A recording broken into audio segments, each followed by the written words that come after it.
بسم اللہ الرحمن الرحیم نحمدہ نصلی علی رسولہ الکریم اما بعد فاعوذ باللہ من الشیطان الرجیم بسم اللہ الرحمن الرحیم رب اشرح لی صدری ویسر لی امری واحلل عقدۃ من لسانی یفقہوا قولی اللہم ارنا الحق حقا وارزقنا اتباعہ وارنا الباطل باطلا وارزقنا اجتنابہ آمین یا رب العالمین۔ السلام علیکم ورحمۃ اللہ وبرکاتہ۔ سورۃ القیامہ۔ سورۃ القیامہ مکی صورت ہے، 40 آیات ہیں اور 2 رکوع ہیں۔ قیامہ یعنی قائم ہونے والی، قائم ہو کر ہی رہے گی، حق ہونے والی۔ اس صورت میں قیامت کے آغاز میں کیا کچھ ہوگا اس کا ذکر اللہ سبحانہ و تعالیٰ نے فرما دیا ہے۔ ایک قیامت تو وہ ہے جو بڑی قیامت ہے، اور ایک قیامت ہر انسان کی قیامت ہے۔ من مات فقط قامت قیامتہ، ہر انسان جب اس کی موت آ گئی اس کی قیامت قائم ہو گئی، کیونکہ وہ اب اگلی دنیا میں چلا گیا، وہ پہنچ گیا۔ ایک طرح سے اس کا حساب کتاب بھی شروع ہو گیا، قبر کے جو مرحلے ہیں اس کے سامنے آ گئے، جو بھی مسئلہ مسائل ہے اس کے سامنے آ گیا، سوال جواب اس کو دینا پڑ رہا ہے، جنت جہنم کو اس کو پتہ لگ گیا، فرشتے کو اس نے دیکھ لیا، یعنی ساری جو غیب ہے اس پر سے اس کا پردہ ہٹ گیا، اور وہ سب کچھ اس کے سامنے جو ہے وہ حق کو اس نے دیکھ لیا، جان لیا۔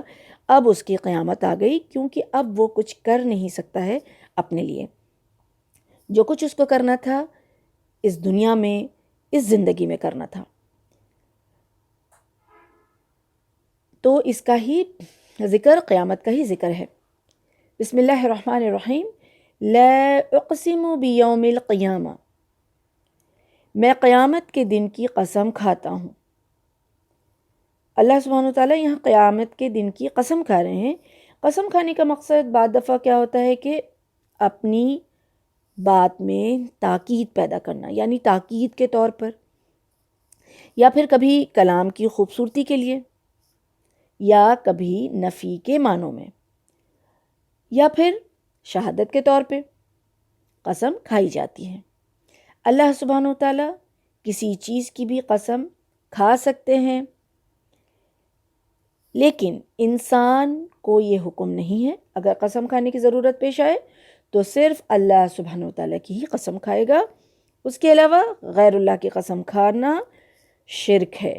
اس نے اگر ایسا کیا تو اس نے شرک کیا، حرام کیا۔ لیکن اللہ تعالیٰ اپنی مخلوق میں سے کسی چیز کو بھی لے کر کے قسم کھا سکتا ہے، اٹھا سکتا ہے، شہادت کے طور پہ، دلیل کے طور پہ پیش کر سکتا ہے۔ قیامت کے دن کی یہاں قسم کھائی گئی، جس قیامت کے برپا ہونے کا شک اور جس کا انکار کفار مکہ کر رہے تھے، تو اللہ سبحانہ وتعالیٰ نے اسی قیامت کی قسم کھائی، اور یہ کافروں کو یاد دہانی کرانے کے خاطر قیامت کے دن کی ہی قسم اٹھا کر فرمایا کہ وہ یقیناً واقع ہو کر رہے گی۔ بات کی شروعات اللہ سبحانہ وتعالیٰ نے للہ سے کیا، لا نہیں، یعنی کہ پہلے سے کوئی بات چل رہی ہے، اس کی نفی کی گئی کہ نہیں، وہ بات نہیں جو تم سوچ رہے ہو، وہ بات نہیں جو تم کہہ رہے ہو، وہ بات نہیں جو تم سمجھتے ہو۔ ان کا گمان کیا تھا؟ ان کا گمان یہی تھا کہ قیامت نہیں آئے گی، قیامت نہیں آنے والی ہے۔ تو یہاں اس کی نفی کی گئی کہ ہرگز نہیں، قیامت کیوں نہیں آئے گی۔ یہاں اسی سوچ پر یہ کہا جا رہا ہے کہ ایسی بات نہیں ہے، قیامت تو آ کر ہی رہے گی۔ قیامت کے آنے کی قسم خود قیامت کے ساتھ۔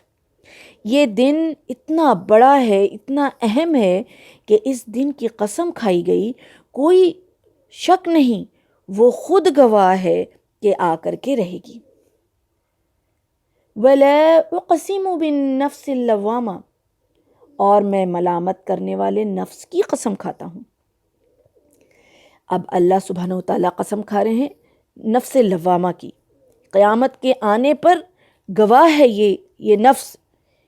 انسان، ہر انسان کا اپنا نفس گواہ ہے، اس کے اندر یہ گواہی موجود ہے نفس لوامہ کی شکل میں. نفس لوامہ کیا ہے؟ لوامہ یعنی تنبیہ کرنے والا، ملامت کرنا، بہت زیادہ ملامت کرنے والا. لوامہ بہت زیادہ ملامت کرنے والا. انسان کے نفس کی 3 مختلف قسمیں یا 3 مختلف حالتیں کہا جا سکتا ہے کہ نفس کی 3 مختلف قسمیں یا حالتیں جو ہیں اس کا ذکر قرآن میں جو ہے اللہ سبحانہ وتعالیٰ نے فرما دیا ہے، اور اس سے یہ ثابت ہے کہ 3 طرح کا نفس انسان کے اندر پایا جاتا ہے. نفس کی جو ایک ابتدائی حالت ہوتی ہے کہ وہ انسان کو بری باتوں کا ہی حکم دیتا ہے، اور وہ اس لیے کہ ذاتی فائدے کے لیے، اپنی بڑائی کے لیے، اپنی کبریائی کے اظہار کے لیے، اس طرح سے ذاتی اور ظاہری فائدے کے لیے انسان کا نفس اس کو برائی کا حکم دیتا ہے. اور اسی وجہ سے انسان دوسروں کے حقوق کو مار لیتا ہے، دوسروں کے فائدوں کی پرواہ نہیں کرتا ہے، اور ان چیزوں کی پرواہ کیے بغیر اپنے خواہشات کے اندر جو اس کے اندر جو پیدا ہو رہا ہے اس کو پورا کرنے کے لیے انسان کو یہ نفس جو ہے وہ اکساتا رہتا ہے. اور نفس کی اسی حالت کو، یہ جو برائی کا حکم دیتا رہتا ہے، نفس کی اسی حالت کو نفس امارہ کہا جاتا ہے. پہلا قسم کون سا ہوا؟ نفس امارہ. اور اس کا ذکر کہاں ملے گا؟ سورہ یونس آیت نمبر 53 میں اللہ سبحانہ وتعالیٰ نے فرمایا ہے کہ جو ہے ان النفس لامارۃ بالسوء، کہ بے شک نفس جو ہے وہ برائی پر اکساتا ہے. تو وہ ایک نفس ہو گیا، نفس امارہ. پھر جب اس نفس کی کسی حد تک اصلاح ہو جاتی ہے، یعنی کہ جب نفس جو ہے برائی کا حکم دیتا ہے، انسان اس برائی کو کر لیتا ہے، تو پھر انسان کے اندر ملامت ہونے لگتا ہے، اس کو اپنے غلطی کا احساس ہونے لگتا ہے. اب جب غلطی کا احساس ہو جائے اور وہ اپنی ایک حد تک اصلاح کر لے، تو اسے کوئی برا کام کر لینے کے بعد جو ندامت ہوئی، اس کے اندر جو ایک احساس جو پیدا ہوا اپنی غلطی کا، تو نفس کی اس حالت کو ہی اس آیت میں نفس لوامہ یا ملامت کرنے والا نفس کہا گیا ہے، اور اسے ہی آج ہم اپنی زبان میں کیا کہتے ہیں؟ ضمیر کہتے ہیں. پھر جب نفس جو ہے پوری طرح اصلاح اپنا کر لیتا ہے اور وہ اللہ کا فرمانبردار بن جاتا ہے، پھر کیا ہوتا ہے؟ پھر اسے برے کاموں سے نفرت ہو جاتی ہے، برے کاموں سے اس کو چڑ ہو جاتی ہے، برائی اسے پسند نہیں آتی ہے، اور وہ برائی کرنے کے لیے آگے نہیں بڑھتا ہے، اور بھلائی کے کاموں میں ہی اس کا دل لگنے لگتا ہے. انہی میں وہ اپنی خوشی اور اطمینان محسوس کرتا ہے، یعنی بھلائی کے کاموں میں. ایسے نفس کو نفس مطمئنہ سے تعبیر کیا گیا ہے. یعنی جب انسان کو غلطی کا احساس ہو جائے اور وہ توبہ کر لے، اپنی اصلاح کر لے، تو اس کو نفس مطمئنہ حاصل ہو جاتا ہے. اور اس نفس مطمئنہ کا اللہ سبحانہ وتعالیٰ نے سورہ فجر آیت نمبر 28 میں ذکر کیا ہے کہ یا ایھا النفس مطمئنہ ارجعی الی ربک راضیۃ مرضیہ، کہ اے مطمئن روح، تم اپنے رب کی طرف چلو اس حال میں کہ تم اس سے راضی اور وہ تم سے راضی. سبحان اللہ. تو ان تینوں طرح کے نفس کا ذکر قرآن میں ہے، نفس امارہ، نفس لوامہ اور نفس مطمئنہ. یہاں نفس لوامہ کا ذکر ہے. اس کی قسم کھائی گئی ہے کہ ہر انسان یہ چاہتا ہے کہ اس کو جزا اور سزا ملنی چاہیے، کیونکہ انسان کے اندر نفس میں برے اور بھلے کی پوری تمیز ہے، موجود ہے، اللہ سبحانہ وتعالیٰ نے رکھی ہے۔ پھر اسی تمیز کا نتیجہ یہ بھی نکلتا ہے کہ برے کام کا نتیجہ اور بھلے کام کا نتیجہ ہونا چاہیے، ملنا چاہیے، اور یہی قیامت اور آخرت کا اصل مقصد ہے۔ قیامت اور آخرت کا اصل مقصد کیا ہے؟ کہ برے کو اس کے برائی کا بدلہ اور بھلے کو اس کے بھلائی کا بدلہ ملے۔ اب یہاں اللہ سبحانہ وتعالیٰ یہ فرما رہے ہیں کہ تمہارا نفس لوامہ بھی اس بات پر دلیل ہے کہ قیامت ضرور واقع ہوگی۔ ہر انسان یہ چاہتا ہے اس زندگی میں بھی، اس دنیا میں بھی، کہ جب وہ اچھا کرے تو اس کو کچھ ریوارڈ ملے، اس کو کوئی اپریسیشن ملے، اس کو کوئی جزا ملے اس کا، اور اگر وہ غلط کرے تو اس کی سزا ملے۔ ہاں، سزا اپنے لیے انسان نہیں چاہتا ہے، لیکن دوسرے کے لیے تو چاہتا ہے، اس نے یہ غلط کام کیا تو اس کو اس کی سزا ملنی چاہیے، کیونکہ یہ فطرت میں ہے۔ اللہ سبحانہ وتعالیٰ نے اچھے اور برائی کے لیے جزا اور سزا ہونی چاہیے، یہ فطرت میں ڈال دی ہے۔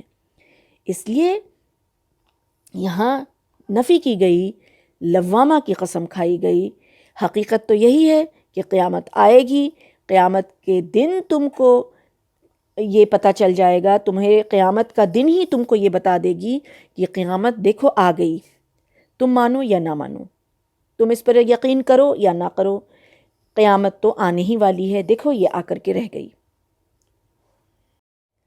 اَيَحْسَبُ الْإِنسَانُ أَن لَّن نَّجْمَعَ عِظَامَهُ، کیا انسان یہی سمجھتا ہے کہ ہم اس کی ہڈیاں کبھی اکٹھی نہ کر سکیں گے؟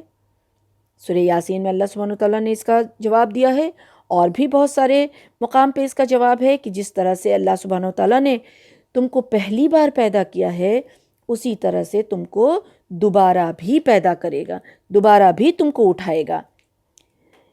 بَلَا قَادِرِينَ عَلَىٰ أَن نُّسَوِّيَ بَنَانَا، ہم اس بات پہ، اللہ سبحانہ وتعالیٰ کہہ رہے ہیں کہ کیوں نہیں، ہم اس بات پہ قادر ہیں کہ پھر سے انسان کی انگلیاں اور اس کی پور پور تک کو درست کر دیں۔ یعنی انسان کی سوچ یہ ہے کہ ہم اس کے مرنے کے بعد اس کی گلی سڑی ہڈیوں کو جو چورا چورا ہو گئی، سڑ گل گئی، اس کو اٹھا سکتے ہیں، اٹھائیں گے؟ یہ کیسے ہو سکتا ہے؟ دوبارہ اس کو زندہ کر کے کھڑا کریں گے؟ یہ کیسے ہو سکتا ہے؟ جبکہ حقیقت یہ ہے کہ انسان کی بڑی بڑی ہڈیاں تو دور کی بات ہے، اللہ سبحانہ وتعالیٰ فرما رہے ہیں کہ ہم تو اس کی انگلیوں کی ایک ایک پور کو مکمل کریں گے، اس کو درست کر دیں گے اور اس کو اٹھا کر کھڑا کر دیں گے۔ سبحان اللہ، بس اسے تھوڑا سا غور کرنے کی ضرورت ہے۔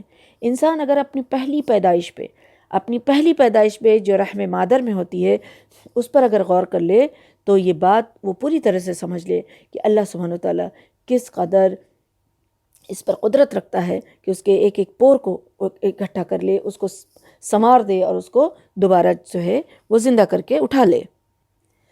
بل یرید الانسان لیفجر امامہ، بلکہ انسان تو کیا چاہتا ہے؟ وہ چاہتا ہے کہ اللہ کے حکم کی خلاف ورزی کرے، بدعمالیاں کرتے رہے، برائی کرتا رہے۔ یعنی اصل مسئلہ یہ نہیں ہے کہ انسان اللہ تعالیٰ کی اس قدرت کا انکار کرتا ہے، بلکہ اس قدرت کو نہیں سمجھتا ہے کہ وہ اس کو دوبارہ پیدا کر سکتا ہے، بلکہ اصل مسئلہ یہ ہے کہ وہ اس بات کو ماننے کے لیے تیار نہیں ہے کہ اپنی آزادی کو ہم کیسے چھوڑ دیں، اپنی آزادانہ زندگی پر پابندیاں لگانے کو تیار نہیں ہے۔ انسان یہ چاہتا ہے کہ وہ برائی کرتا چلا جائے۔ لیفجرا، فاجر کس کو کہتے ہیں؟ وسیع پیمانے پر برائی کرنے والے کو۔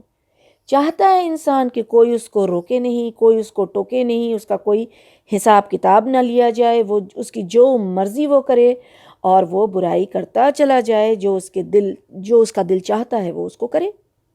انسان کی جو یہ چاہت ہے، اس کی بنا پر وہ آخرت کا انکار کرتا ہے، کیونکہ اسے خوب معلوم ہے کہ اس کو اگر اس عقیدے آخرت کو مان لیا، اس نے اگر اس پہ غور و فکر کیا تو اللہ اور اس کے رسول کی اطاعت کرنی پڑے گی، اور اس کو پھر اس زندگی میں کچھ پابندیاں اس کے اوپر لگے گی، تو پھر اس کو محتاط ہو کر کے اس زندگی کو گزارنا پڑے گا، اور اسی پابندیاں کو وہ ایکسیپٹ کرنے کے لیے انسان جو ہے وہ تیار نہیں ہوتا ہے، اور اس کا آسان حل وہ یہی نکالتا ہے کہ قیامت کا انکار کر دیتا ہے، قیامت کا وہ انکار کر دیتا ہے۔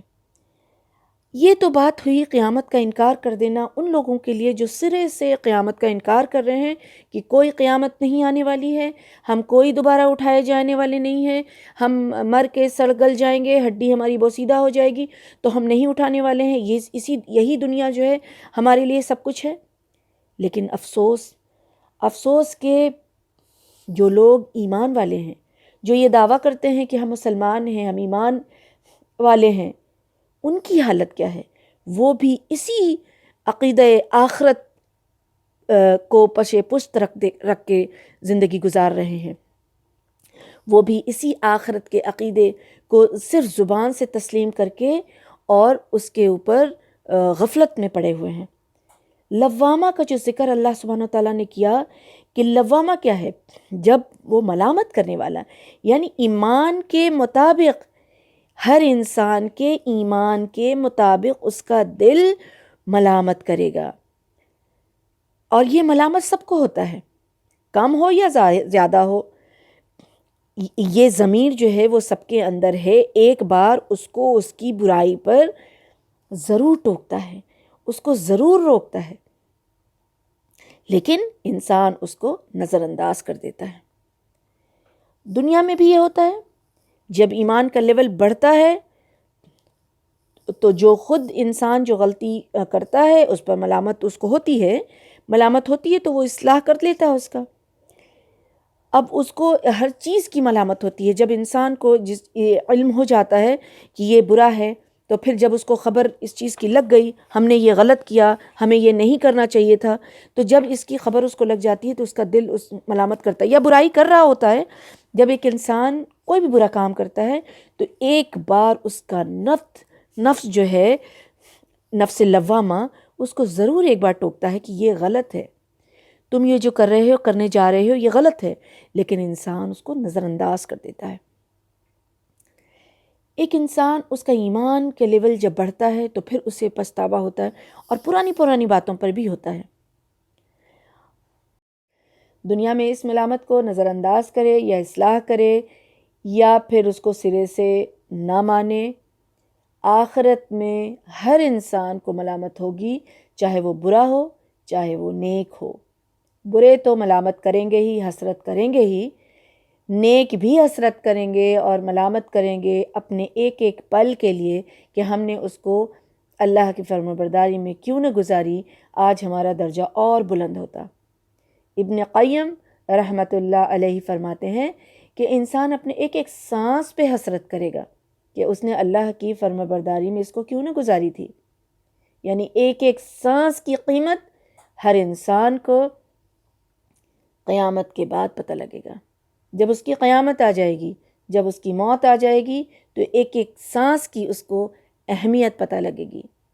آج جو سرے سے انکار کر رہے ہیں وہ تو انکار کر ہی رہے ہیں قیامت کا، آخرت کا، لیکن جو لوگ کلمہ پڑھنے والے ہیں، جو زبان سے یہ اقرار کرتے ہیں کہ آخرت برپا ہوگی، قیامت آئے گی، حساب کتاب لیا جائے گا، جنت اور جہنم ہے، لیکن وہ بھی اپنے اس نفس لوامہ پر دھیان نہیں دیتے، اس کو بھی نظر انداز کرتے ہیں۔ اور یہی وجہ بتائی ہے اللہ سبحانہ وتعالیٰ نے کہ انسان آخرت، انسان قیامت، انسان موت کو کیوں بھلا بیٹھا ہے، کیوں اس کو یاد نہیں رکھتا، کیوں اس سے غافل ہے، کیوں وہ جانتے بوجھتے اس سے غفلت میں ہے؟ کیونکہ انسان یہ چاہتا ہے کہ وہ بدعمالیاں کرتا رہے، انسان یہ چاہتا ہے کہ وہ برائی کرتا رہے، انسان یہ چاہتا ہے کہ اپنے نفس کے خواہشات کی پیروی کرتا رہے، انسان یہ چاہتا ہے کہ آزادی کی زندگی گزارے، انسان اپنی زندگی میں پابندیاں نہیں چاہتا ہے۔ یہی وجہ ہے کہ آج مسلمان بھی نماز جب مرضی پڑھا اور جب دنیا کے کسی بھی کام کی مشغولیت میں پھنسے، کسی بھی کام میں مشغول ہو گئے تو نماز کی پابندی کو چھوڑ دیا، کہ کوئی بھی کبھی کچھ ایسی پابندی آئی تو روزہ چھوڑ دیا، ملاوٹ کر لیا، دھوکہ دے دیا، انصاف والی بات نہیں کی، حق مار لیا، رات دن جو ہے وہ ضائع کر رہے ہیں، اپنے وقت کو ضائع کر رہے ہیں، میوزک سن رہے ہیں، اللہ کی نافرمانی میں لگے ہوئے ہیں، برائی میں لگے ہوئے ہیں، شادی بیاہ کا اگر موقع ہے تو اس موقع پر اللہ کی بنائی ہوئی پابندی کو نہیں اختیار کر رہے ہیں، سنت کے طریقے پر نہیں کر رہے ہیں، پردے کا معاملہ ہے تو اس میں انسان جو ہے وہ جب جی چاہے پردہ کرے، جب جی چاہے تو لوگوں کو اپنی جو ہے اپنی اللہ سبحانہ وتعالیٰ نے جو اس کو نعمت بخشی ہے اس کی نمائش کر دے۔ کھانے پینے کا معاملہ ہو تو حلال حرام کی تمیز نہیں ہے، جتنا پیسہ ہے جتنی اللہ سبحانہ وتعالیٰ نعمت دے رہا ہے اتنی برائی میں پھنسے جا رہے ہیں، اپنی مرضی کر رہے ہیں، دے رہا ہے اللہ سبحانہ وتعالیٰ اور نواز رہا ہے اللہ سبحانہ وتعالیٰ، اور مرضی اپنی چلا رہے ہیں، چاہے وہ بینک کا کاروبار ہو، سود کا کاروبار ہو۔ ہم موت سے، اپنے قیامت سے بے خبر ہیں۔ ہم مرنے جینے پر کوئی فنکشن ہو تو اپنے بنائے ہوئے طریقے پر وہ عبادت ہے، اس لیے وہ فنکشن ہی کہلائے گا، وہ کر رہے ہیں، لیکن کہاں پر پابندی ہم اختیار کر رہے ہیں؟ ہم مسلمان باپ دادا کے طریقے پر چل رہے ہیں، باپ دادا کے احکام کو آگے بڑھا رہے ہیں، اللہ کے احکام کو، اللہ کی لگائی ہوئی پابندی کو، اس کو ماننے کے لیے تیار نہیں، ہم اپنی مرضی چلا رہے ہیں، ہم اپنی مرضی صرف ضد اور اناد کی وجہ سے ہم اپنا نقصان اٹھانے کے لیے دنیا کا نقصان اور دنیا کا جو ظاہری فائدہ ہے اس کو نقصان میں نہیں ڈالنا چاہتے ہیں۔ ہم مزاروں کے مجاور بنے بیٹھے ہیں، ہم سب یہ جانتے ہیں کہ مردے سن نہیں رہے ہیں، مردے جواب نہیں دے سکتے ہیں، مردے بے اختیار ہیں، لیکن ہم وہاں بھی جا رہے ہیں، بلکہ ہم وہاں بیٹھ کر کے وہ سارا کاروبار کر رہے ہیں، تو صرف اس لیے کہ لوگ ایسے ہیں، معاشرہ ایسا ہے، اکثریت یہی کر رہی ہے، لیکن یہ دلیل اللہ سبحانہ وتعالیٰ کے ہاں کام نہیں آنے والی ہے۔ نہ تو لوگ کام آنے والے ہیں، نہ معاشرہ کام آنے والا ہے، نہ اکثریت برائی پر ہے وہ اکثریت کام آنے والی ہے۔ ہر انسان کو چاہیے کہ وہ یاد رکھے کہ رسول اللہ صلی اللہ علیہ وسلم نے فرما دیا تھا، ترمذی کی حدیث کا مفہوم ہے کہ رسول اللہ صلی اللہ علیہ وسلم نے فرمایا کہ لازماً میری امت پہ وہ حالات آ کر رہیں گے جو بنی اسرائیل پہ آئے تھے، بالکل اسی طرح جیسے ایک جوتا دوسرے جوتے کی جو ہے برابر ہوتا ہے، مشابہ ہوتا ہے۔ اللہ اکبر!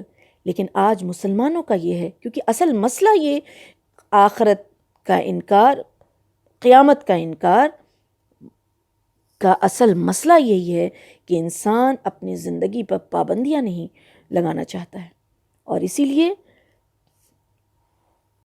اللہ سبحانہ وتعالیٰ نے واضح طور پہ یہ فرما دیا، یہی وجہ ہے۔ اور وہ پوچھتا ہے، کیا پوچھتا ہے؟ یسأل ایان یوم القیامہ فإذا برق البصر وخسف القمر وجمع الشمس والقمر۔ اب یہ پوچھتا ہے انسان کہ قیامت کب ہوگا، قیامت کب آئے گی؟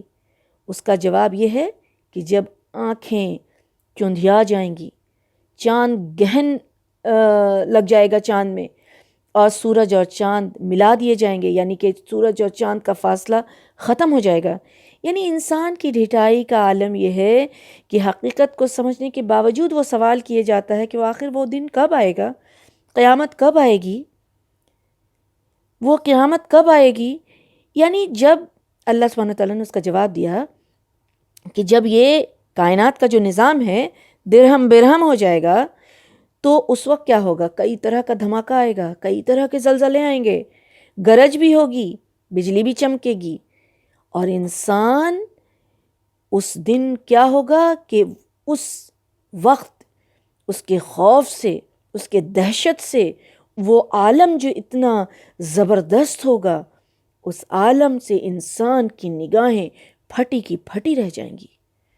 اور یہی کیفیت انسان کے موت کے وقت ہوتی ہے، جب اس کی روح نکلتی ہے، جب وہ فرشتوں کو دیکھ لیتا ہے تو وہ اس کی آنکھیں پھٹی کی پھٹی رہ جاتی ہیں۔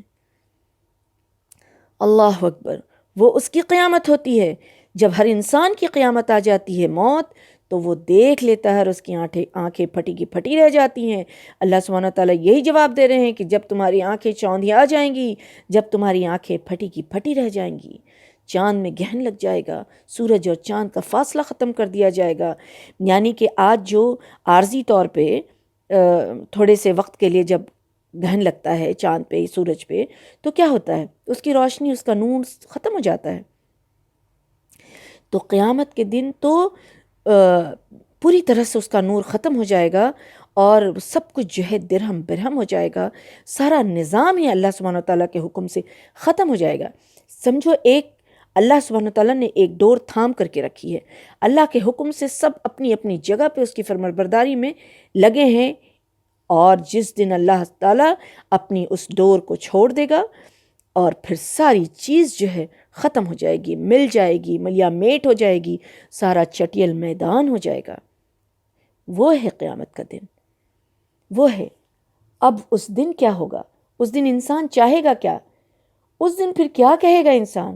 اس دن انسان کہے گا یقول الانسان یومئذ این المفر کلا لا وزر الی ربک یومئذ المستقر. اب اس دن انسان کہے گا کہاں بھاگوں، کہاں جاؤں؟ اللہ تعالیٰ کہیں گے کہ ہرگز نہیں، اسے کوئی پناہ کی جگہ نہیں ملے گی. اس دن آپ کے پروردگار کی طرف سے اسی کے پاس ہی جا کر کھڑے رہنا ہوگا. اس دن انسان کو پتہ چل جائے گا کہ حقیقت کیا ہے. یعنی آج تو انسان یہ پوچھتا ہے، آج دنیا میں رہ کر کے انسان یہ سوال کر رہا ہے قیامت کب آئے گی؟ یا پھر جو لوگ زبانی اقرار کرنے والے ہیں وہ یہ سوچتے ہیں کہ جب آئے گی تب دیکھیں گے. تو لیکن جب قیامت آ جائے گی، جب بڑی قیامت آ جائے گی، جب موت آ جائے گی یعنی قیامت آئے گی، تو اس وقت وہ بچ جانے کے فراق میں رہے گا، وہ بھاگ کھڑا ہونے کی صورت سوچے گا. انسان، ہر انسان، اور دوسرے سے پوچھے گا، وہ یہ چاہے گا کہ کس طرح سے بھاگیں، کہاں بھاگیں، لیکن اس کو صرف ناکامی ہی ملے گی. وہ کہیں نہیں بھاگ سکتا ہے، نہ کوئی راستہ اس کو ملے گا، نہ کوئی اس کو پناہ ملے گی.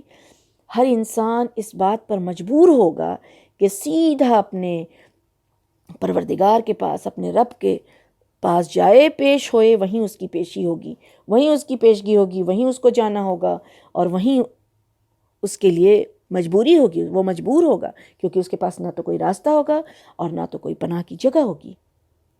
کوئی راستہ ہی نہیں ہوگا، کوئی چارہ ہی نہیں ہوگا.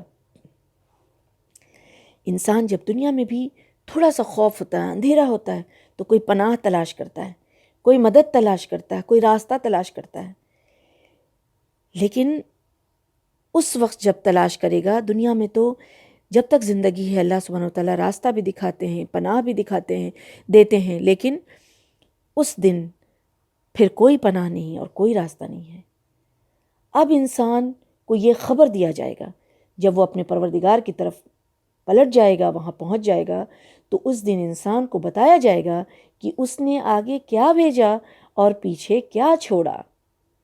یُنَبِّئُ الْإِنسَانُ یَوْمَئِذٍ بِمَا قَدَّمَ وَأَخَّرَ بَلِ الْإِنسَانُ عَلَى نَفْسِهِ بَصِيرَةٌ وَلَوْ أَلْقَى مَعَاذِرَةً. یعنی مرنے کے بعد ہر انسان کو اس کا اعمال نامہ اس کے سامنے لا کے رکھ دیا جائے گا، اور ہر انسان کو خود یہ پتہ چل جائے گا کہ اس نے دنیا میں کون کون سے اچھے کام کیے اور کون کون سے برے اعمال کیے، کون کون سے اچھے اور برے اعمال وہ لے کر کے آیا ہے، اور کون سے اچھے اور برے اعمال وہ اپنے پیچھے چھوڑ کر کے آیا ہے، جس کا بدلہ اس کے مرنے کے بعد بھی اس کے اعمال نامے میں لکھا جاتا رہے گا. اس کے متعلق رسول اللہ صلی اللہ علیہ وسلم نے فرما دیا ہے کہ جس شخص نے اسلام میں کوئی نیک بات جاری کی، اس کے لیے اس کے اپنے عمل کا بھی ثواب ہے، اور جو لوگ اس کے بعد اس بات پر عمل کریں گے اس کا بھی ثواب ہے، بغیر اس کے کہ ان لوگوں کے ثواب میں کچھ کمی ہو. اور اسی طرح سے جس نے دین میں، اسلام میں، یا جس کی وجہ سے کوئی بری بات ڈال دیتا ہے اور برائی میں کوئی پھنس جاتا ہے، تو اس کے عمل کا بھی بوجھ، اس کے عمل کا بھی بار اس کو ہوگا، اور اس میں کوئی کمی نہ کی جائے گی. مسلم کی روایت میں، یعنی کہ اگر کوئی انسان اچھا کام کرتا ہے، اچھائی کی طرف کسی کو بلاتا ہے، اچھا کام کرتے ہوئے اگر کسی نے اس سے ترغیب لی، اس سے سیکھا، تو پھر اس کا بھی اجر سکھانے والے کو، بتانے والے کو، جس کی وجہ سے اچھائی پھیلی، اچھا کرنے والے کو بھی ملے گا، اور اسی طرح سے برائی کا بھی معاملہ ہوگا، کیونکہ مرنے کے بعد اللہ سبحانہ و تعالیٰ جو ہے وہ عمل کا جو ہے وہ بند کر دیتے ہیں، عمل انسان اب نہیں کر سکتا ہے۔ رسول اللہ صلی اللہ علیہ وسلم نے کیا فرمایا کہ جب انسان مر جاتا ہے تو اس کا عمل جو ہے موقوف ہو جاتا ہے، یعنی کٹ جاتا ہے، اب وہ عمل نہیں کر سکتا ہے، مگر 3 چیزوں کا ثواب جو ہے اس کو ملتا رہتا ہے، 3 چیزوں کا ثواب ملتا رہتا ہے۔ ایک، جیسے کہ وہ صدقہ کرے، تو کوئی شخص جیسے کہ کوئی چیز وہ ایسا کر دے جس سے اس کو کوئی چیز وقف کر دے، جیسے کہ ٹری لگا دے، اب اس کے سائے میں جو لوگ بھی اس کے سائے سے فائدہ اٹھا رہے ہیں تو اس کا ثواب ہوگا۔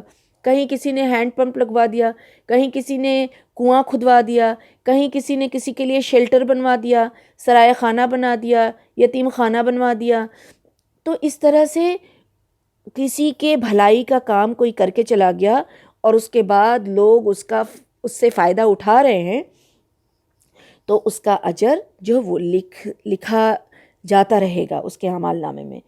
دوسرا، وہ علم جسے کوئی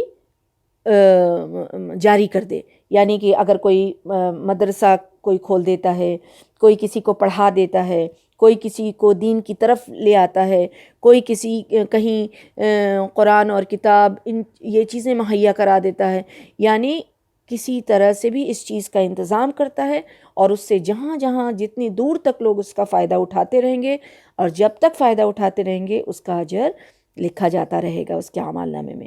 اور تیسرے، وہ جو نیک اولاد چھوڑائے تو اس کے حق میں دعا کرتی ہے، اس کے حق میں کیا کرتی ہے؟ دعا کرتی ہے، یعنی جو دعا کرے گی نیک اولاد، کیونکہ وہ نیک ہوگی اور نیکی کا کام کرے گی، اور پھر وہ اپنے ماں باپ کے لیے، اپنے والدین کے لیے دعا کرے گی، تو پھر اللہ سبحانہ وتعالیٰ اس کی دعا قبول کریں گے اور درجہ کو بلند کریں گے۔ تو یہ 3 جو ہے باتیں، جو 3 چیزیں ہیں اس کے اعمال نامے میں، یعنی کہ جاری رہے گا، لکھا جاتا رہے گا، اور اس کا اپنا عمل جو ہے وہ موقوف ہو جاتا ہے، یعنی اب وہ کچھ عمل نہیں کر سکتا ہے۔ تو وہاں کیا ہوگا یہ بتایا گیا ہے، تو انسان کو چاہیے کہ ہر شخص یہ دیکھے کہ اس نے آگے کیا بھیجا ہے، اس نے کل کے لیے کیا بھیج کے رکھا ہے۔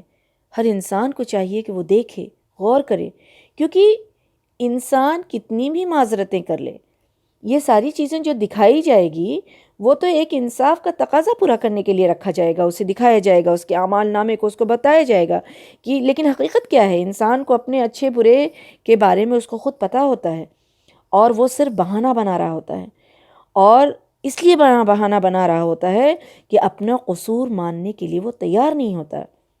ایسے کتنے بہانے انسان بنا سکتا ہے، اور دنیا میں بھی انسان بناتا ہے، اور آخرت میں بھی اس کا یہی حال ہوگا، وہ بنائے گا، لیکن ایسی باتیں بنانے کی وہ کوشش کرے گا، لیکن پھر اس کا کوئی فائدہ وہاں نہیں ہونے والا ہے۔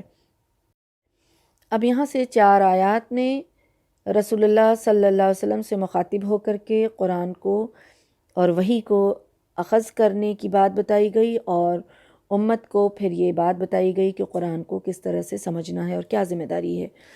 تو یہ بات بتائی گئی، اور پھر اس کے بعد کنٹینیوشن جو چل رہا ہے ٹاپک کا وہ پھر چلے گا۔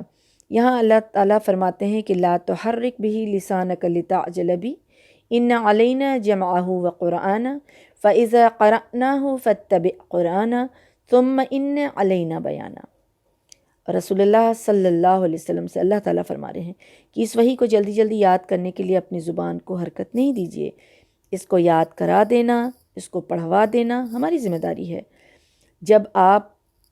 جب ہم اسے پڑھ رہے ہوں، یعنی جبرائیل علیہ السلام جب ہمارا پیغام آپ تک پہنچا رہے ہوں، اس وقت آپ اس کی قرأت کو غور سے سنیے، پھر اس کا مطلب سمجھا دینا بھی ہماری ذمہ داری ہے۔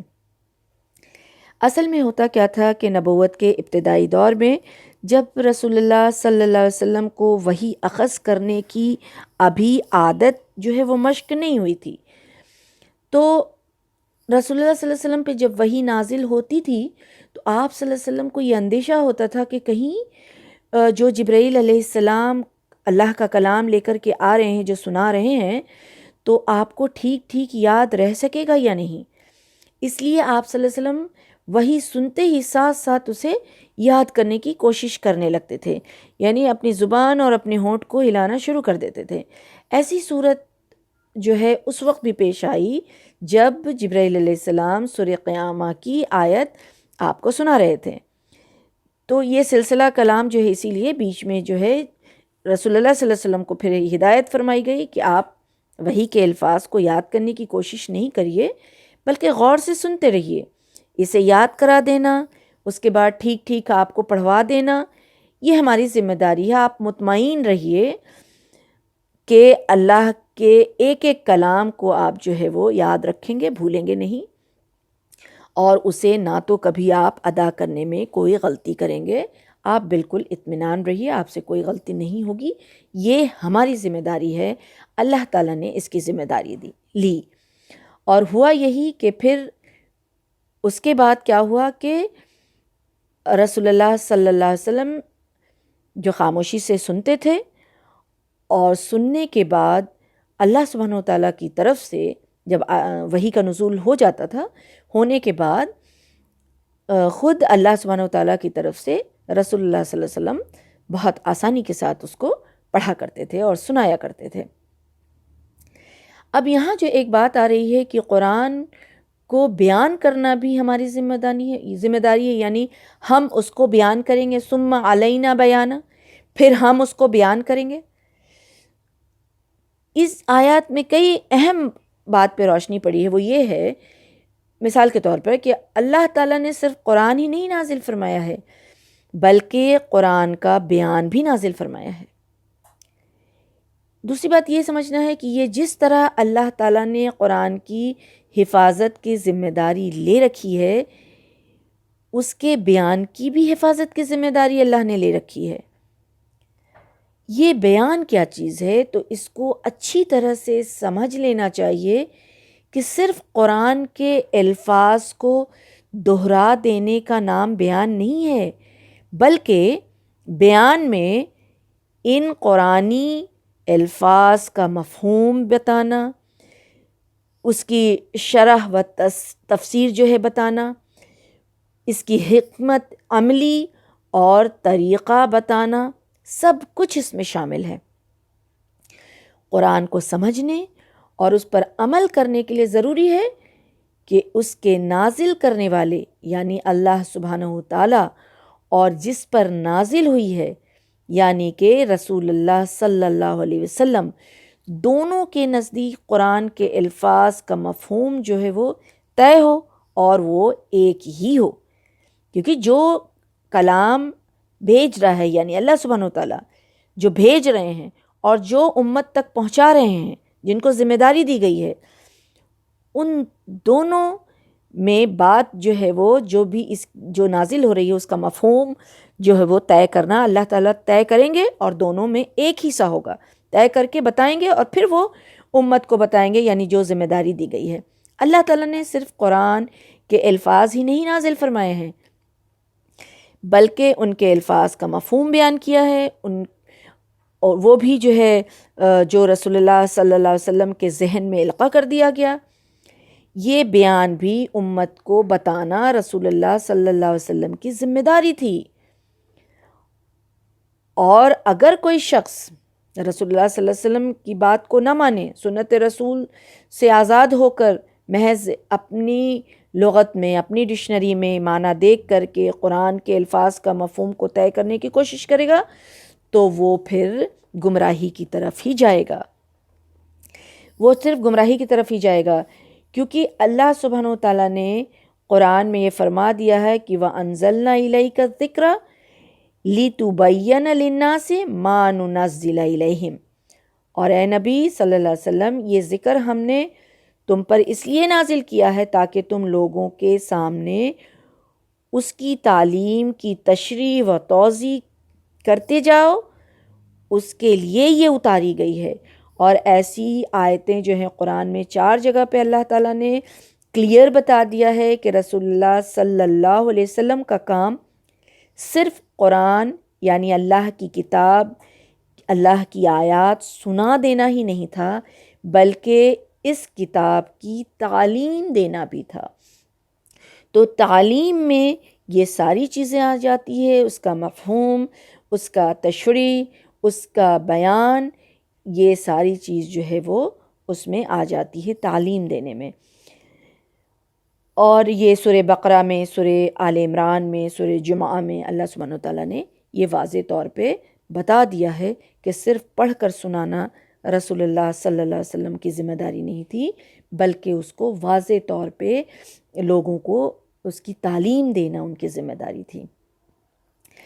اب اس کو سمجھنے کے لیے سمجھنا یہ ہے کہ صرف وحی نازل نہیں ہوتی تھی، اس کو سمجھنے کے لیے جو قرآن میں درج ہے، بلکہ اس کے علاوہ بھی وحی کے ذریعے سے آپ صلی اللہ علیہ وسلم کو جو علم دیا جاتا تھا، جیسے کہ وہ علم جو قرآن کے علاوہ دیا جاتا تھا وہ قرآن میں تو نہیں ہے، اس لیے قرآن کے احکام، اس کے فرامین، اس کے اشارات، اس کے الفاظ اور اس کے جو مخصوص جو ہے خاص جو اصطلاحات ہیں، اس کا مفہوم اور اس کا کیا مدعا ہوگا، اس کا کیا مقصد ہوگا، یہ ساری چیز رسول اللہ صلی اللہ علیہ وسلم کو اللہ سبحانہ وتعالیٰ کی طرف سے سمجھایا جاتا تھا، لیکن یہ ساری چیز جو ہے قرآن میں درج نہیں ہے۔ اگر قرآن میں ہی درج ہوتی تو یہ کہنے کی کوئی ضرورت نہیں تھی کہ اس کا مطلب سمجھا دینا، اس کی تشریح کر دینا بھی ہماری ذمہ داری ہے، کیونکہ وہ تو قرآن میں موجود ہی ہو جاتا، قرآن میں مل جاتا۔ لیکن ایسا نہیں کہا گیا، بلکہ الگ سے یہ کہا گیا کہ اس کی تشریح کر دینا، اس کو بیان کر دینا، یہ ہماری ذمہ داری ہے۔ تو اس کو سمجھنا کہ قرآن کے علاوہ بھی رسول اللہ صلی اللہ علیہ وسلم پہ وحی آتی تھی، اور اس کو سمجھانا بھی ان کی ذمہ داری تھی، اور سمجھنا جو ہے ہمارے دین کا حصہ اور ایمان کا حصہ ہے کہ اس کو ماننا ہے۔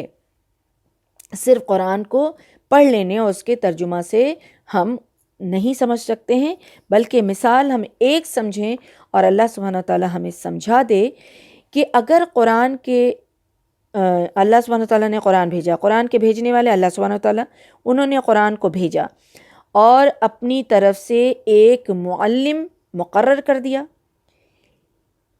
اس اصلاح کا مفہوم یعنی کہ اس قرآن کا مفہوم اس کو ٹھیک ٹھیک بتایا۔ اگر ایسا نہ کیا ہوتا تو امت کو بات سمجھ نہیں آتی۔ اس کی ایک مثال سمجھتے ہیں، قرآن میں صلاح کی بات آئی ہے، صلاح کا حکم ملا ہے۔ اب اس تعلیم کو اگر کوئی لغت سے لے تو صلاح کا معنی اگر وہ دیکھے تو اس صلاح کا معنی قرآن میں کتنے معنوں میں آیا ہے؟ نماز، برکت، رحمت، نماز جنازہ، تو اتنے سارے باتوں کے لیے یہ صلاح کا معنی مفہوم آتا ہے۔ لیکن اگر کوئی انسان صرف اس کے معنی کو دیکھے گا لغت میں اس کا معنی ہوتا ہے کلہا ہلانا۔ اب اگر اس کو دیکھیں ہم شریعت کے اصطلاح میں، شریعت کے مفہوم میں، شرعی مفہوم اس کا، تو یہ بالکل ہی غلط ہے۔ تو اللہ سبحانہ وتعالیٰ نے جو اس کا معنی رسول اللہ صلی اللہ علیہ وسلم کو بتایا، تو اگر ہم اس کے بنا پہ اس کو نہیں سمجھیں گے تو پھر تو ہم گمراہ ہو جائیں گے۔ اس لیے اس کو سمجھنا جو ہے وہ بہت ضروری ہے۔ اب اس کے طریقے کے بارے میں ہم جانیں کہ قرآن پڑھنے کا طریقہ نماز پڑھنے کا جو طریقہ ہے، اگر وہ طریقہ رسول اللہ صلی اللہ علیہ وسلم کو اللہ سبحانہ وتعالیٰ نے یعنی کہ جو ایک معلم مقرر کیا ہے اللہ سبحانہ وتعالیٰ نے، اگر اس کو نہیں سکھایا ہوتا تو انہوں نے اگر نہیں بتایا ہوتا، جو ہزاروں سال سے یہ نماز کا طریقہ جو ایک ہی طرح کا چلا آ رہا ہے، تو وہ تو ایسا تو چل ہی نہیں سکتا تھا۔ کوئی کسی طرح سے پڑھتا، کوئی کسی طرح سے پڑھتا، تو اس کا سارا ہی مطلب اور مفہوم ہی پوری طرح سے نہیں سمجھ سکتا تھا۔ دوسری بات یہ سمجھنا ہے کہ قرآن کے الفاظ کی جو تشریح اللہ تعالیٰ نے اپنے رسول صلی اللہ علیہ وسلم کو بتائی، اور رسول اللہ صلی اللہ علیہ وسلم نے اپنے قول اور عمل سے اس کی جو تعلیم امت کو دی، اس کو جاننے کا ذریعہ ہمارے پاس حدیث و سنت کے سوا اور کوئی نہیں ہے۔ حدیث سے مراد وہ روایات ہیں جو رسول اللہ صلی اللہ علیہ وسلم کے اقوال اور افعال کے متعلق سند کے ساتھ اگلوں سے پچھلوں تک جو ہے منتقل ہوتا چلا جا رہا ہے، یعنی ایک کے بعد ایک، ایک کے بعد ایک پہنچ رہا ہے۔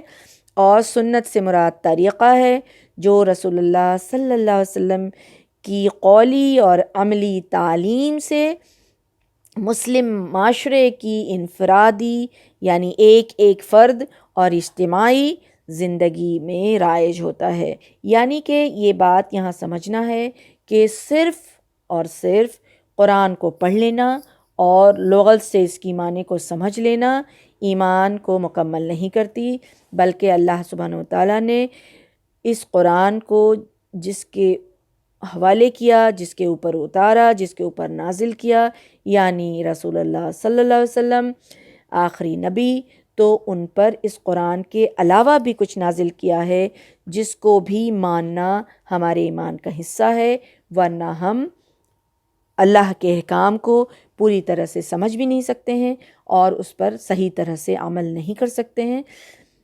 تو یہ بات بتانا یہاں اللہ سبحانہ وتعالیٰ نے اس کو واضح کر دیا، کیونکہ سنت کا انکار کرنے والا، سنت کا منکر بھی جو ہے وہ کافر میں قرار پاتا ہے، یعنی وہ قرآن کا منکر ہو جاتا ہے۔ کیوں؟ کیونکہ قرآن میں ہی یہ بات بتائی گئی، یہ یہاں واضح کر دی گئی کہ ہم بیان کر رہے ہیں، اللہ سبحانہ وتعالیٰ فرما رہے ہیں کہ ہماری ذمہ داری ہے۔ تو یہ جب بات یہ واضح ہو گئی اور قرآن میں ہی یہ کہا گیا ہے کہ اللہ اور اس کے رسول کی تابعداری کرو، اس کی اطاعت کرو، تو اس لیے ضروری ہے کہ سنت پر عمل کیا جائے۔ اور بہت ساری مثال ایسی موجود ہے۔ ایک مثال یہ کہ اگر اللہ سبحانہ وتعالیٰ نے جس طرح سے قرآن میں یہ فرمایا ہے کہ خون جو ہے وہ حرام ہے، لیکن حدیث میں دو خون کے بارے میں رسول اللہ صلی اللہ علیہ وسلم نے یہ فرمایا کہ دو خون جو ہے وہ حلال ہے، اور وہ ہے کلیجی اور تلی۔ عائشہ رضی اللہ عنہا کے روایت سے پتہ چلتا ہے بہتا ہوا خون حرام قرآن میں کہا گیا ہے۔ تو دوسرا خون جو ہے، جیسے کہ اس کے بعد جو خون رہ جاتا ہے گوشت وغیرہ میں ذبح کرنے کے بعد، تو بہتا ہوا خون جو ہے وہ حرام ہے، بلکہ جو گوشت ذبح کرنے کے بعد اس میں جو اگر کچھ باقی رہ جاتا ہے تو وہ حرام نہیں ہے۔ تو یہ ساری چیزیں جو ہے ہمیں حدیث سے پتہ چلتی ہے۔ اسی طرح سے بہت سارے ایسی مثال ہے جس سے یہ پتہ چلتا ہے کہ حدیث کو سمجھنا بھی اور اس پر ایمان لانا بھی بہت ضروری ہے، ورنہ صرف قرآن پر ایمان لانا نہیں ہوگا۔ اب اس بات کے بعد اب اصل موضوع کا تسلسل پھر سے شروع ہو رہا ہے۔ اللہ سبحانہ وتعالیٰ فرماتے ہیں کہ کلا بل تحبون العاجلہ وتذرون الآخرہ۔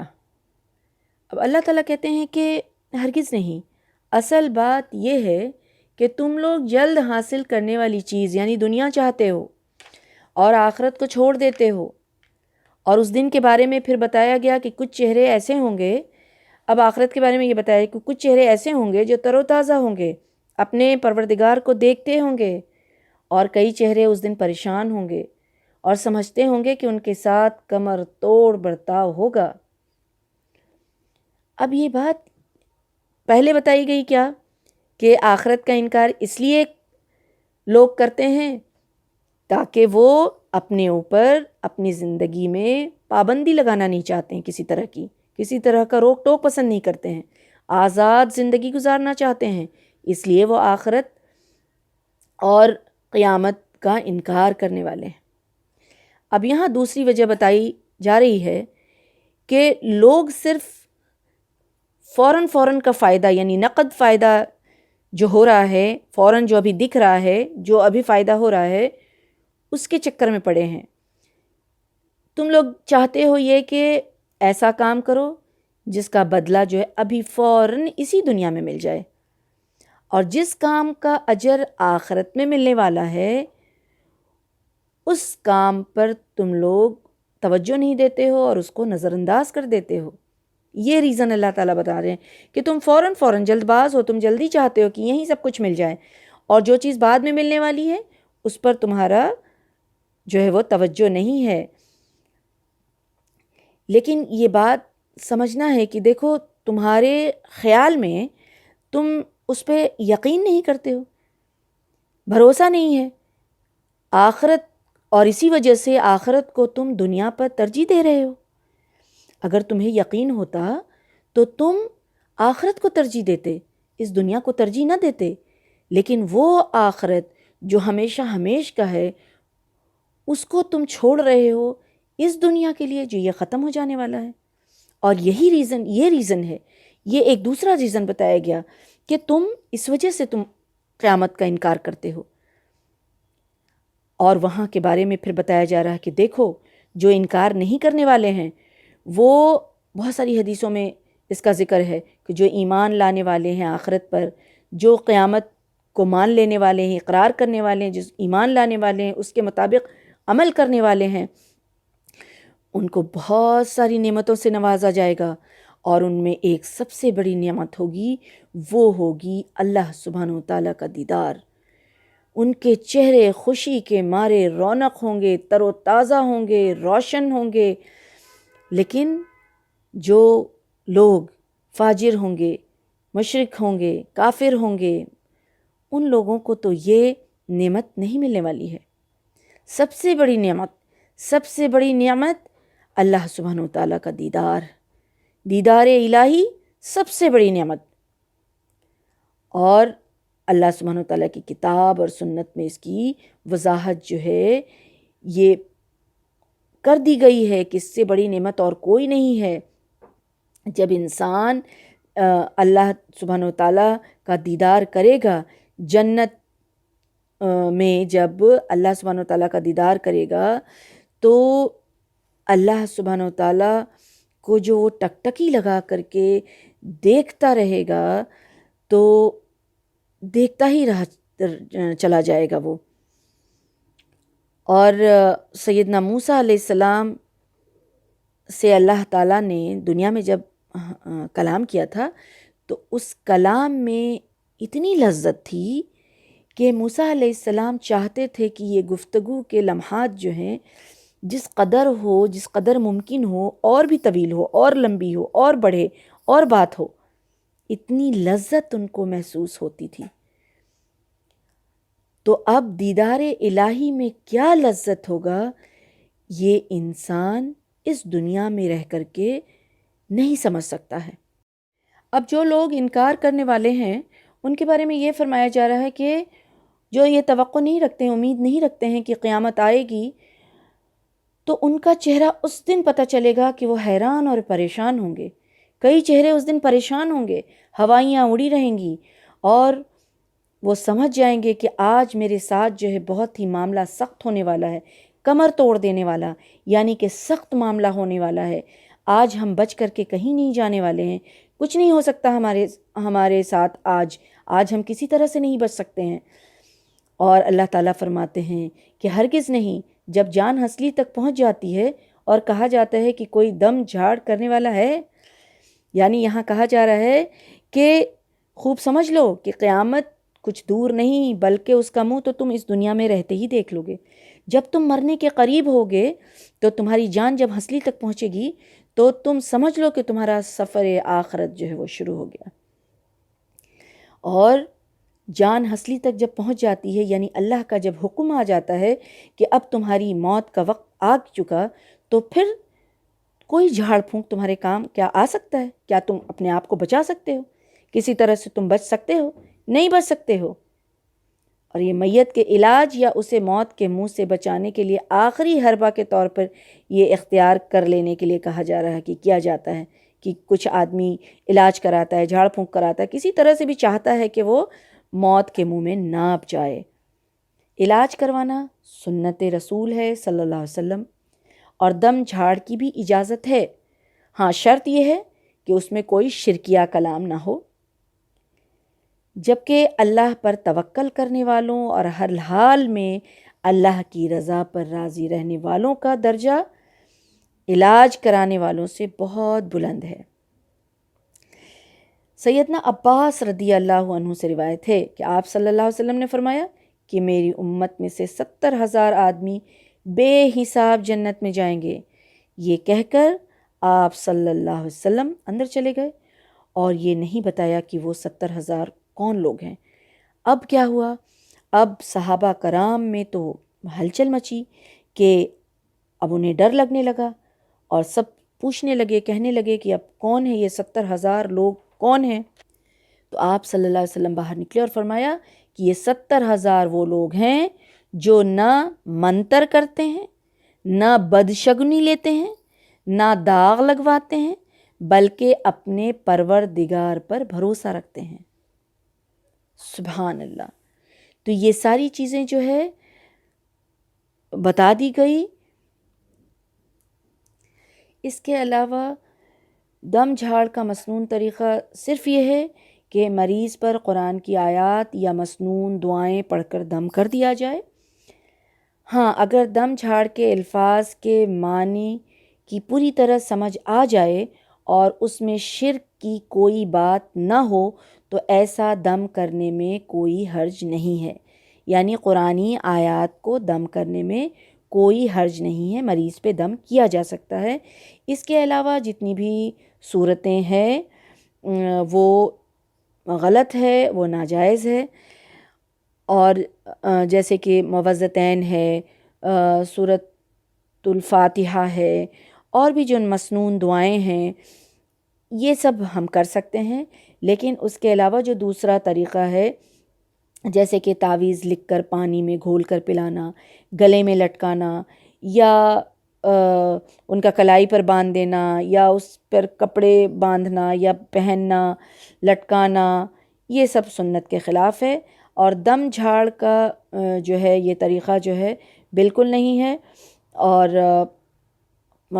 کسی چیز میں پھونکنا اور تھکتھکانا یہ سی چیزیں بھی جائز نہیں ہیں، بلکہ خود اس شخص پہ تھوڑا رطوبت ہو اس طرح سے تھکتھکانا جس کو کہتے ہیں وہ کر سکتے ہیں، دم کر سکتے ہیں، پھونک سکتے ہیں، یہ سب کر سکتے ہیں، سنا سکتے ہیں۔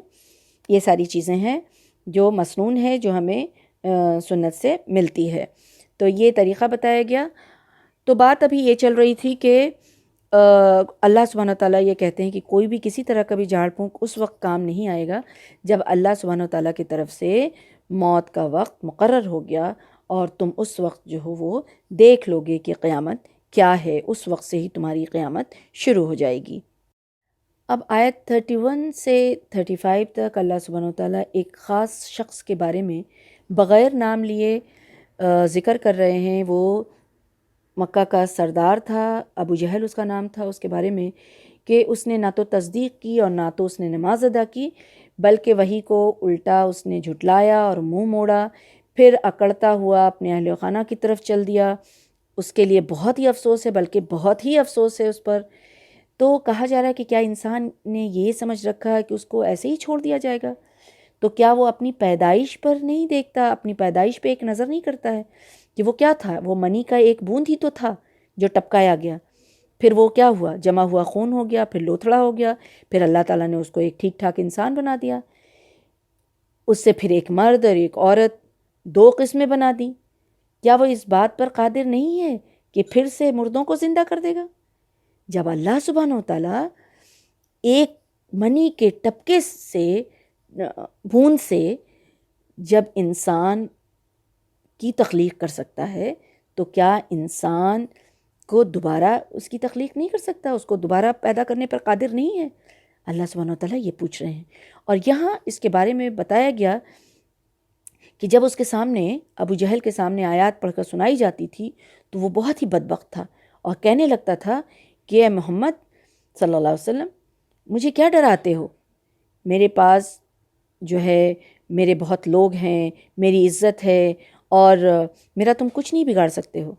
تمہارا پروردگار، نعوذ باللہ نعوذ باللہ، تمہارا پروردگار میرا کچھ نہیں بگاڑ سکتا ہے۔ اور ولید بن مغیرہ کے بعد یہی ابو جہل جو ہے قریشیوں کا بڑا سردار اور سپہ سالار مقرر ہوا تھا۔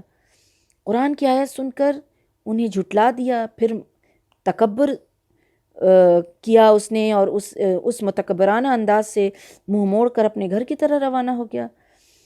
تو اس سے کیا معلوم ہوتا ہے کہ ایک تو منہ موڑ لینا اور اس طرح کی بات کرنا، آیات کو اس نے سچا نہیں سمجھا اور نماز نہیں قائم کی، تو یہاں آیات کو ایک بات غور کرنے کی چیز ہے کہ جو اللہ کی آیات پر ایمان لاتا ہے، اس کو سچا سمجھتا ہے، تو سب سے پہلی اور اہم علامت کیا ہے کہ وہ نماز کی ادائیگی کرے گا، وہ نماز کی ادائیگی کرے گا، یعنی کہ قرآن پر، اللہ کی آیات پر جس کو ایمان ہے، جو ایمان رکھتا ہے، جو اس کو سچا سمجھتا ہے، وہ نماز سے غفلت نہیں برت سکتا، وہ نماز ضرور ادا کرے گا۔ انسان اللہ کی دی ہوئی بہت ساری نعمتوں کا فائدہ اٹھا رہا ہے، لیکن انسان ناشکرا ہے، اور وہ کیسے سمجھ سکتا ہے یہ بات کہ دوسری مخلوق کی طرح انجام انسان کا بھی ہوگا، وہ بھی ایک جانور کی طرح، اس سے بھی حساب کتاب ویسا نہ ہوگا، اسے جنت اور جہنم نہیں ملے گا، بلکہ اسے مٹی کر دیا جائے گا۔ انسان کو اللہ سبحانہ وتعالیٰ نے سمجھ دی، عقل دی، اشرف المخلوق بنایا، یعنی سارے مخلوق میں اشرف بنایا، تو پھر اس کا یہ رویہ جو ہے بالکل ہی بے وقوفی والا ہے اور ناسمجھی والا ہے۔ اللہ سبحانہ وتعالیٰ نے اس کو پیدا کیا ہے، اس کی زندگی کا ایک مقصد ہے، اس سے اس زندگی کے بعد سوال ہوگا، آخرت جو ہے وہ برپا ہوگی، قیامت کا دن ہوگا، سوال جواب ہوگا، اور وہ اپنی ذمہ داری میں کتنا سچا تھا، اور اس نے اپنی ذمہ داری کو کس طرح سے پوری کیا، اپنے مقصد کو کس طرح سے پورا کیا، ان ساری چیزوں کا سوال، ان سارے سوالوں کا اس کو جواب دینا ہوگا، کیونکہ اس کی پیدائش کا بھی مقصد ہے، انسان کے پیدائش کا بھی مقصد ہے۔ اللہ سبحانہ وتعالیٰ نے پیدائش، تخلیق کی بات کا یہاں پر ذکر کر کے کہ کس طرح سے ہم تمہیں وجود میں لاتے ہیں، اس پر غور و فکر کرو اور سمجھو کہ ایک نطفے سے انسان کی تخلیق تک کے اطوار جو ہیں کس طرح سے ہوتے ہیں، ان میں روحیں ڈالی جاتی ہے، وہ ساری چیزیں جو بنائی جاتی ہے، تو پھر وہ مالک، وہ خالق انسان کو مرنے کے بعد دوبارہ بھی پیدا کر سکتا ہے۔ ان دلائل کے بعد بھی جو انسان دوبارہ جی اٹھنے کا، یعنی دوبارہ زندگی کا انکار کرتا ہے، تو اس کا یہ انکار ہٹ درمی اور حماقت یعنی بے وقوفی کے علاوہ کچھ بھی نہیں ہے۔ سبحانک اللہم بلا، بے شک اللہ سبحانہ وتعالیٰ پاک ہے اور وہ قدرت رکھتا ہے، وہ سب کچھ کر سکتا ہے۔ اللہ سبحانہ وتعالیٰ سے دعا ہے کہ اللہ سبحانہ وتعالیٰ ہم سب کو یقین کرنے والوں میں بنا دے، زبانی یقین، زبانی اقرار کے ساتھ ساتھ دل سے بھی اقرار کرنے والا بنا دے، اور اس کے مطابق عمل کرنے والا بنا دے، سننے اور کہنے سے زیادہ عمل کرنے والا اور آخرت کی تیاری کرنے والا بنا دے۔ آمین یا رب العالمین۔ وما علینا الا البلاغ۔